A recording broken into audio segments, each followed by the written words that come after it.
महर्षि वाल्मीकि जी द्वारा रचित रामायण का स्वाध्याय हम सभी कर रहे हैं। अभी बाल कांड का चौथा सर्ग समाप्त हुआ, अब 5वें स्वर्ग का स्वाध्याय होगा। चौथे सर्ग को समाप्त करते हुए कहा गया था कि भगवान रामचंद्र जी जब बुलाकर दोनों भाई लव और कुश को ले गए, अपने भाइयों को बैठाकर, मंत्रियों को बैठाकर, और उनसे कहा कि आप दोनों भाई सुनाइए जिस काव्य को आप जानते हैं, लोगों को जिसे सुनाते हैं उसे हम लोगों को भी सुनाइए। तो कहते हैं कि सभा में बैठे हुए भगवान राम और उनके जितने भी भाई आदि थे, सभी तन्मय होकर लव और कुश के द्वारा गाए हुए उस काव्य को सुनने लगे। अब वो लोग गाना शुरू करते हैं। अब 5वें सर्ग में कहते हैं, सर्वा पूर्वमियं येषा मासीत् कृत्स्ना वसुंधरा प्रजापति मुपादाय नृपाणां जयशालिनां येषां सगरो नाम सागरो येन खादितः षष्टिपुत्र सहस्राणि यं यान्तं पर्यवारयन् इक्ष्वाकुणामिदं तेषां राज्यं वंशे महात्मनां महदुत्पन्नमाख्यानं रामायणमिति श्रुतम्। यह सारी पृथ्वी पूर्व काल में प्रजापति मनु से लेकर अब तक जिस वंश के विजयशाली नरेशों के अधिकार में रही है, जिन्होंने समुद्र को खुदवाया था। क्या लिखा हुआ है? इस पृथ्वी पर जो समुद्र है, इस समुद्र को खुदवाया था। कौन खुदवाया था? और जिन्हें यात्रा काल में 60,000 पुत्र घेर कर चलते थे। एक आदमी को कितने पुत्र थे? 60,000 पुत्र थे। वे महाप्रतापी राजा सगर, उनका क्या नाम था? राजा सगर, जिनके कुल में उत्पन्न हुए। इन्हीं इक्ष्वाकु वंशी महात्मा राजाओं की कुल परंपरा में रामायण नाम से प्रसिद्ध इस महान ऐतिहासिक काव्य की अवतारणा हुई है। अब इस पर ध्यान दो, विचार करिए। इसमें लिखा हुआ है 5वें सर्ग के पहले, दूसरे और तीसरे श्लोक में कि जब मनु से इस सृष्टि को आरंभ किया हुआ मानते हैं ये, कहते हैं मनु से जब सृष्टि की चली तो मनु से लेकर अब तक जो वंश परंपरा हुई उसमें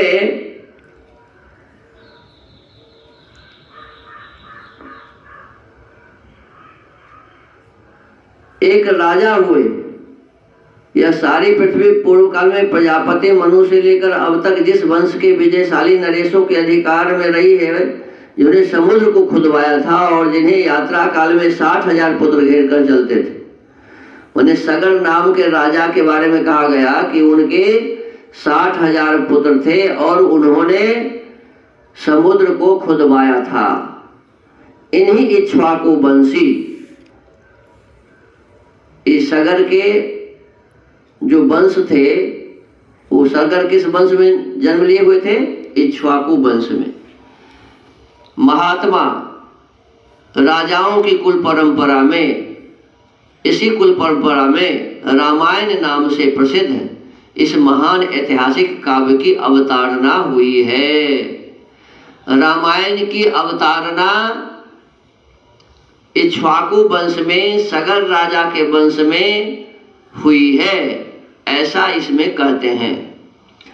तदिदं वर्तयिष्यावः सर्वं निखिलमादितः धर्म कामार्थ सहितं श्रोतव्यमनसूयता।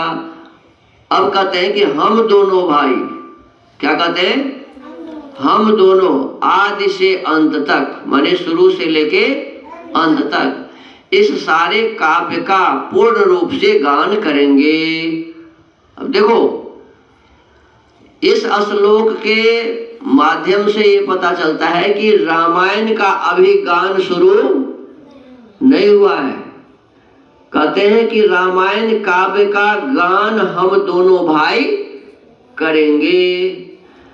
इसके द्वारा धर्म, अर्थ, काम और मोक्ष चारों पुरुषार्थों की सिद्धि होती है।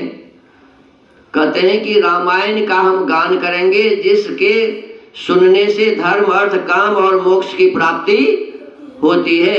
अतः आप लोग दोष दृष्टि का परित्याग करके इसका श्रवण करें।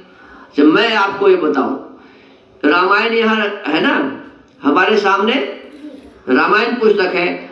मैं कहूं कि अब मैं आपको रामायण सुनाऊंगा, तो मैं जो बोला अब मैं आपको रामायण सुनाऊंगा, वो रामायण की पंक्ति हुई क्या? हुई? ये विचार करना चाहिए। तो यहाँ लव कुश यह कह रहे हैं इस श्लोक के माध्यम से कि हम दोनों भाई आप लोगों को रामायण सुनाएंगे, जो मोक्ष का साधन है, धर्म का साधन है, अर्थ का साधन है, काम का साधन है। अब ये चौथा नंबर श्लोक में ये बात कहते हैं कौन? लव और कुश ये कह रहे हैं कि हम लोग आपको सुना रहे हैं। अब जो सुनाना प्रारंभ कर रहे हैं वह 5वां श्लोक सुनिए। इसमें क्या लिखा है? कोसलो नाम मुदितः स्फीतो जनपदो महान निविष्टः सरयू तीरे प्रभूत धन धान्यवान। कोसल नाम से प्रसिद्ध एक बहुत बड़ा जनपद है। कोसल नाम से प्रसिद्ध एक बहुत बड़ा जनपद है जो सरयू नदी के किनारे बसा हुआ है। कोसल जनपद कहाँ बसा हुआ है? सरयू नदी के किनारे। वह प्रचुर धन धान्य से संपन्न, सुखी और समृद्धशाली है। वह जनपद कैसा है?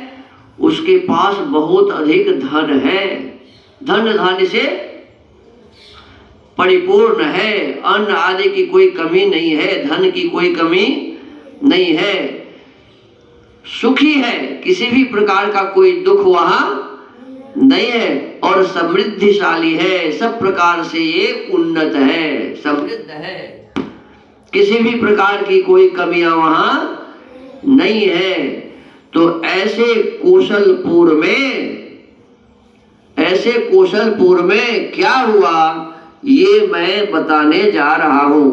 तो इसके अनुसार ये जो हमारे सामने जो रामायण रखा हुआ है, इसके अनुसार इस 5वें श्लोक से रामायण प्रारंभ होता है।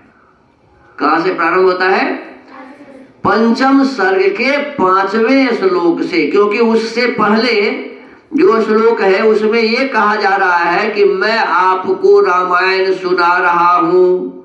लव और कुश कह रहे हैं मैं आपको रामायण सुना रहा हूं। तो रामायण तो किसने लिखा था?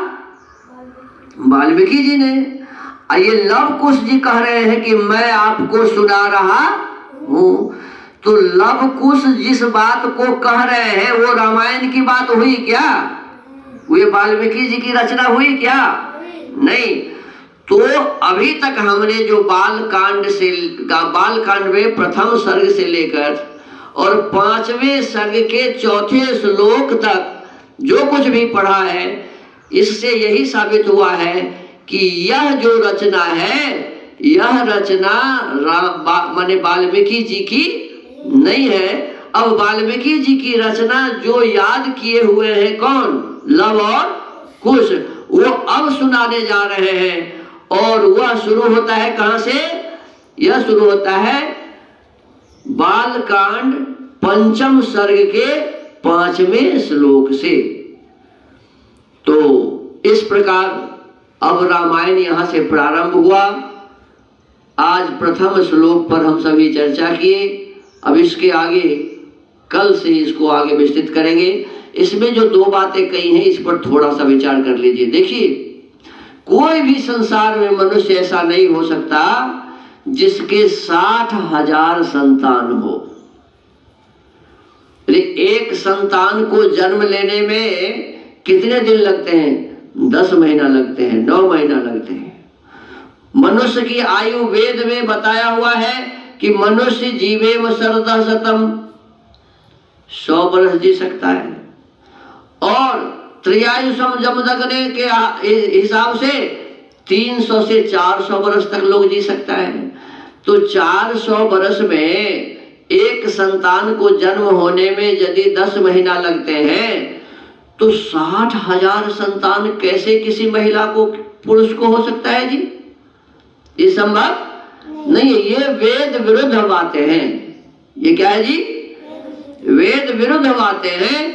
किसी को भी 60,000 संतान नहीं हो सकता। एक बात। दूसरी बात, समुद्र कोई भी खुदवा नहीं सकता। कोई कितना भी बड़ा राजा क्यों न हो, समुद्र को कोई भी खुदवा नहीं सकता। ये परम ब्रह्म परमेश्वर की कृपा से समुद्र, नदियां, ये पहाड़, ये पृथ्वी सभी उन्हीं की कृपा से बनती है, वो बनाई गई है। मनुष्य कोई भी ऐसा काम नहीं कर सकता इस प्रकार का। तो ये दोनों बातें इसमें अतिशयोक्ति हैं। इस पर हम लोगों को विचार करना चाहिए। अब आज के स्वाध्याय के क्रम को यही विराम देते हैं। ओम